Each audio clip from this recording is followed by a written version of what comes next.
Mesdames et messieurs, chers amis, d'abord, bienvenue. Bienvenue ici à l'Institut français, ce lieu qui fait vivre la culture, l'éducation, la langue française, ici à Abidjan.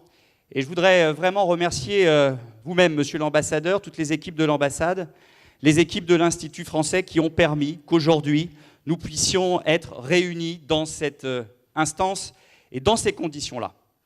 Réunis, vous, ministre du gouvernement ivoirien, ministre du gouvernement sénégalais, ministre d'autres pays qui ont fait le choix de venir ici à Abidjan pour partager ce moment important pour nous tous. Merci aux chefs d'entreprise ivoiriens qui ont répondu présent à cette invitation. Bienvenue également aux entreprises françaises qui sont installées ici en Côte d'Ivoire et qui font tant pour le renforcement de nos partenariats économiques. Bienvenue à la délégation du MEDEF et à la délégation d'accélération de BPI France et de Business France qui ont fait le déplacement depuis la France pour participer à cet événement et rencontrer à la fois les autorités ivoiriennes, mais aussi bien évidemment et avant tout les chefs d'entreprise ivoiriens que vous êtes. Alors à tous, Akwaba. D'autre part, merci. Merci d'avoir osé répondre à notre invitation ici à Abidjan, parce que relever ce défi d'organiser dans le contexte post-Covid, Covid ou post-Covid, un événement de cette ampleur, c'était un pari osé. Je vais vous faire une confidence, il y a quelques semaines, quand on en parlait avec Nicolas Dufourcq et Pedro Novo et toutes leurs équipes, est-ce que oui ou non, on met en place cet événement alors que nous avions encore des incertitudes quant à la capacité de l'organiser dans ces conditions-là. Nous avons fait le choix, monsieur le ministre Coulibaly, de l'audace, effectivement, de l'audace de dire il faut y aller. Et on pensait que vous répondriez présent, mais je vais vous dire, cette confidence, c'est que nous ne pensions pas que ça serait à ce niveau de réponse. Vous êtes aujourd'hui 500 000 inscrits, 500 présents. Et donc, c'est un formidable succès. Donc, merci encore à toutes et à tous de votre présence. Ensuite, bravo. Bravo d'avoir fait le choix de venir. Bravo parce que cet événement, à n'en pas douter, va être un événement qui va faire date, qui va être un élément d'accélération de la reprise économique en Afrique, mais aussi en France.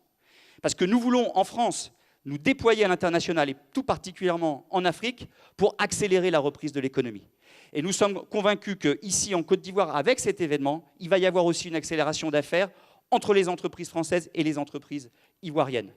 Les planètes, même s'il y a des menaces, même s'il y a des difficultés, même si on regarde l'actualité parfois avec beaucoup d'effroi, nous pouvons être optimistes. Nous pouvons être optimistes parce que les planètes s'alignent. À la fois parce que la France veut absolument mobiliser beaucoup d'énergie pour refonder sa relation avec l'Afrique en misant sur l'économie, en misant sur l'éducation, en misant sur la jeunesse et en misant sur une relation gagnante-gagnante qui fera la différence par rapport à d'autres pays et qui fera la différence en termes d'effet levier économique. Deuxièmement, parce que vous l'avez rappelé, monsieur le ministre Coulibaly, la Côte d'Ivoire et un certain nombre d'États de la région font beaucoup d'efforts pour améliorer le climat des affaires. Et il n'y a pas de secret, il faut améliorer la compétitivité d'un pays pour avoir des résultats économiques. C'est ce que nous faisons depuis 2017 en France sous l'impulsion du président de la République. Et c'est ce qui est fait ici. Et je ne peux que saluer cette réforme et ces réformes importantes pour améliorer le climat des affaires.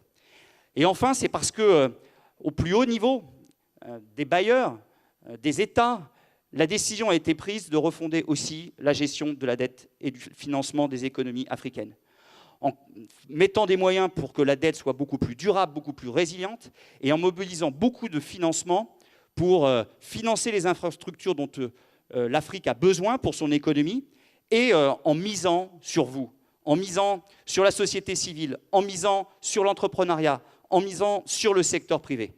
Et le gouvernement français, ses différents acteurs, BPI France, Business France, l'AFD, Proparco, la Direction générale du Trésor, toutes les administrations, bien sûr, du ministère de l'Europe et des Affaires étrangères, sont mobilisées pour mettre des financements, de l'accompagnement, à l'accroissement de l'activité en Afrique, au soutien des chefs d'entreprise que vous êtes, au soutien de l'augmentation des échanges, que ce soit des exportations de France vers la Côte d'Ivoire et de Côte d'Ivoire vers la France, vers des partenariats plus nombreux, plus nourris, pour bâtir ici des chaînes de valeur qui sont des chaînes de valeur qui permettent de créer de la richesse sur le temps long dans une relation gagnant-gagnant. Croyez-moi, le président de la République, il n'y a pas une semaine où il ne nous parle pas d'Afrique, où il ne prend pas avec beaucoup de force des initiatives pour que cette refondation de la relation entre la France et l'Afrique se traduise en matière d'éducation, en matière de culture, en matière de jeunesse, en matière de sport, en matière économique au sens large.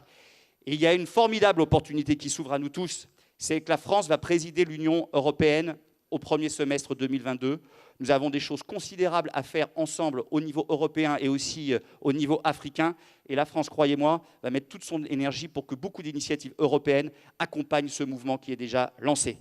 Alors, profitez de cette journée de travail, échangez, inspirez-vous des expériences réussies, connectez-vous pour faire en sorte que les affaires concrètes se mettent en place maintenant, dans la semaine qui vient, le mois suivant, dans les mois qui viennent, parce que c'est ces connexions et c'est cette inspiration des meilleures pratiques qui fera la différence.